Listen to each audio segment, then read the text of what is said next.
Hi, I'm Ariane, and this is my March, hopefully TBR. So the first two books of my TBR are books that I'm currently reading, and I don't think I'm going to finish by March. The first one is Gin City by Saad Hossein. I'm definitely sure I'm not going to finish this by March. I'm most of the way through, but it's quite a big book, and it's also a book like you have to think while you're reading it. You know, there are some books that you can read without thinking, or you can read with thinking.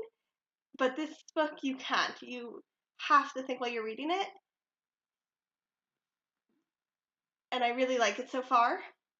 So this book is about Indalid, a 10-year-old who comes from this very well-known, well-connected family. But his dad is an alcoholic, and he's like kind of like the shame of the family. And then one day he discovers that his mom was a jinn, his dad was attacked by jinn, and the jinn are after him and want to kill him. And it kind of goes from there. The second book I'm currently reading, and I'm pretty sure that I won't finish by March, but I'm not as sure, is Made, Hard Work, Low Pay, and a Mother's Will to Survive by Stephanie Land. I wanted to read this ever since I watched the TV show on Netflix, and this is a memoir about a woman who is a single mother and also a cleaning lady, and it's basically about those things and also living in poverty and like in the U.S. and how people think of people who are poor. It's okay so far. Not the best memoir, but it's okay. And okay, the next things I want to read are two books. They came in on hold from the library. They're books by Mercedes Laquet. The first one is Magic's Pawn, and the second one is Miss Amelia's List. So these both are different series and different worlds. So Magic's Pawn is the first one in a trilogy in the Valdemar world, which is a secondary fantasy world, and this world has a lot of small series in it, usually trilogies, but not always. And this series, I tried to read it once before, and I DNF'd it because I did not like the writing. But what happens in this series is really important to a lot of the other things that go on in the Valdemar world, and I want to read it just to have a better understanding of some of the things that go on in the other books. Basically, from what I remember about this series, there is this teenager who's gay and lives with a very homophobic family, and he is kicked out, and he has to go live with his aunt, who is a herald, who are these very moral people who they work for the government and they kind of act as like judges. Yeah, they basically act like traveling judges, and they're magically moral. Like they're chosen by magic. If they're not moral, they will not be chosen. And the other book, Miss Amelia's List, is part of the Elemental Magician's world, which is has elemental magicians. It's historical fantasy, but it can really be set anywhere from the 1880s to like the early 1920s. I think this one is set in the Edwardian period, and every book is loosely based on a different fairy tale. So this one is based on Bluebeard, and that's all I remember about it. Okay, then I have a few challenges I like to do for myself. So one is to read a Magic Treehouse book every month, and the one I'm up to is Magic Treehouse Merlin Missions. I believe it's number 24, Soccer on Sunday by Mary Pope Osborne, illustrated by Sal Murdoka. Salvatore Murdoka. Um, so the Magic Treehouse books, there are two siblings, Jack and Annie, who discover this magic treehouse, which has books in it. And if they point at a book, it will take them to that time and place. And every 4 books, they have a different mission, a different adventure. So the adventure we're currently on is to find 4 different people, one for each book, who are called Great by the World. They found the first 3. Soccer on Sunday is the 4th book in this adventure, and I'm sure it's going to be Pele because it's soccer and there's supposed to be someone great. obviously it's going to be Pele, so that's exciting. I think it would also be cool. Obviously, I understand why they do not do this, but it would be cool if all these soccer books where kids go and meet these great soccer heroes would go to like modern people. Like, imagine if I had read as a kid, like some kid going to meet Ronaldo, I would have been so hyped. Okay, so so then I have a challenge, which is to read a book by Beverly Cleary. I was supposed to read this in February, but I didn't, and I don't think I'll have time. And this is the last one. I haven't managed to read every book, but there are only 3 that I wasn't able to get. And this one is going to be a reread for me. This is Ramona's World. So if you don't know, the Ramona series are about a girl named Ramona. She's a very regular girl, a little bit hyper, imaginative, and just about her life. So this one is the last one in the series. I remember not liking it as much. I believe this one also came out when I was already after I was already born. All the other ones came out before I was born.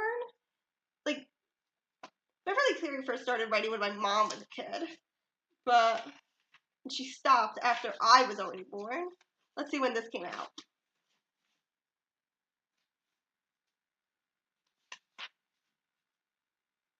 No, this came out in 1999, so before I was born. But I remember not liking it as much, so I wonder if that will still be the same. So there is a scene in here that I think about it all the time. It's so funny. Anyways, then I decided my follow-up challenge is the one that I'm supposed to start after I finished the Beverly Cleary one, and I started to go ahead and start in March anyways, is to read a physical sequel. And the one I have here is The Stolen Heir by Holly Black. So my coworker has been lending me the um, the Folk of the Air series. This is what it's called. It starts with The Cruel Prince. After I read The Curse Breakers earlier this year and really loved it, and I've just been gobbling them up. They're definitely not as good as the Curse Breaker series. Curse Breakers, I think that's the series name. Anyways, but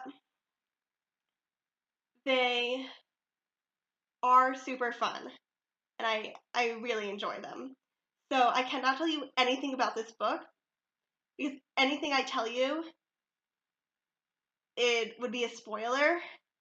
But this is there are 3 main books. There's the main trilogy, and then she wrote a bunch of companion novels, and this is one of the companion novels.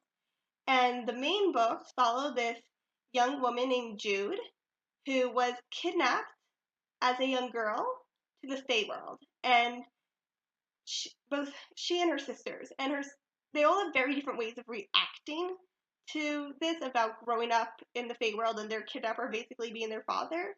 And her reaction is she basically wants to be the best. She wants to be a knight, and she wants to be the best knight. Because humans are, they don't have magic, they can be glamored, so they're very much looked down on by the Fae, and she's really bullied by the prince, one of the princes, and his friends. But she's like, nothing's going to stop me, I'm going to be a knight. And then things start going a little wrong. And by a little, I mean a lot. Okay. Another one I like to do is there is the Buzzwordathon Challenge, which is a challenge by Books and Lala, where you have every month a word that you have to have in the title and something you have to have in the cover. They don't have to be in the same book. So this, in March, the thing that has to be on the cover is books. So I chose The Book of Living Secrets by Madeline Rue, which has 1 book. Again, I don't remember what this is about. It looks kind of horror-y. I know it's fantasy. Has a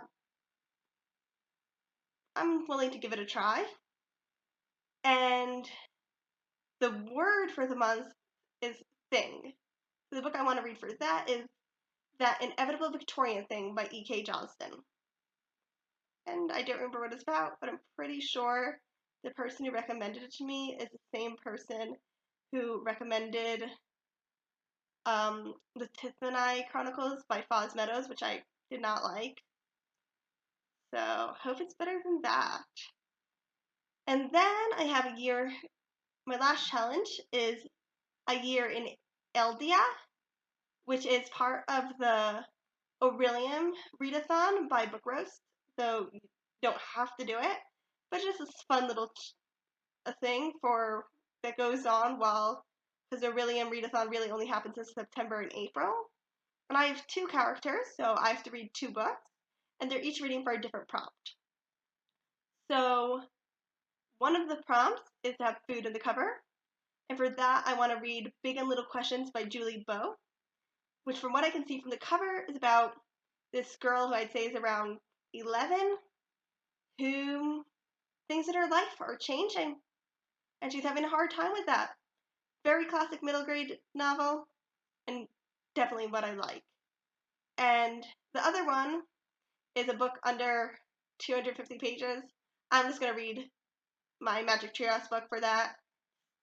I don't remember, it's definitely under 250. At most, I think the longest Magic Treehouse book was 135 pages. Most of them are like around 100 pages. So, definitely shorter than 250. Other than that, I would like to read Cyber Mage, which is the last book set in the world that Gin City is set in, that I haven't read yet. I've read or DNF'd everything else.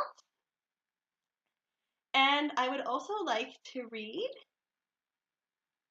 The Grand Tour, or the Poor-Lined Coronation Jewels by Patricia C. Reed and Catherine Stevermeyer. I read the first one in the series this month, and I loved it so much. Definitely not for everyone, but definitely for me. It was like so just exactly what I want in a book, except that the characters are kind of hard to tell apart, which often happens when you have like 2 authors writing characters, having characters write letters to each other. But besides that, I loved it so much. So this is a series that is set in Regency England, but right after the Napoleonic Wars. But it has magic. And it's not like in your face kind of magic. No, it's just like it's part of this world. Magicians are kind of treated like physicists are today. You know, they're like invited to government stuff. They're like everybody. They have like their own little space at the universities. But you know, most people aren't dabbling in magic.